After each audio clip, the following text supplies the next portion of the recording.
Cinema താരങ്ങളും അതുപോലെ social media ഇൻഫ്ലുവൻസേഴ്സും മത്സരിക്കുന്നത് 8 നിര പൊട്ടും എന്നറിഞ്ഞിട്ടും ഇവരെ മത്സരിപ്പിക്കുന്നതിൻ്റെ ഒരു കാരണം എന്ന് വെച്ചാൽ ഇതുപോലുള്ള ആൾക്കാർ മത്സരിക്കുമ്പോൾ ഓട്ടോമാറ്റിക്കലി അവിടെ നല്ലൊരു ഡിസ്കഷൻ വരും. നെഗറ്റീവും വരും, പോസിറ്റീവും വരും.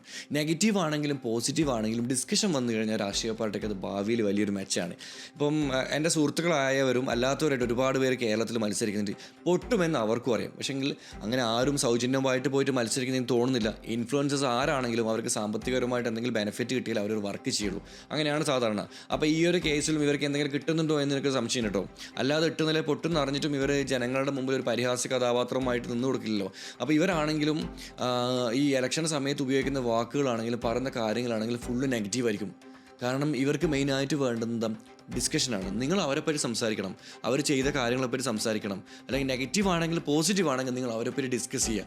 ഇതാണ് ഇവരുടെ ആവശ്യം. അതിൽ വേറെ കാര്യം എന്നറിയോ, ഇവർക്ക് രാഷ്ട്രീയത്തിൻ്റെ ABCD അറിയണ്ടാവില്ല. എന്താണ് രാഷ്ട്രീയം, എന്താണ് പൊതുപ്രവർത്തനം, ഇതൊന്നും ഇവർക്കറിയില്ല.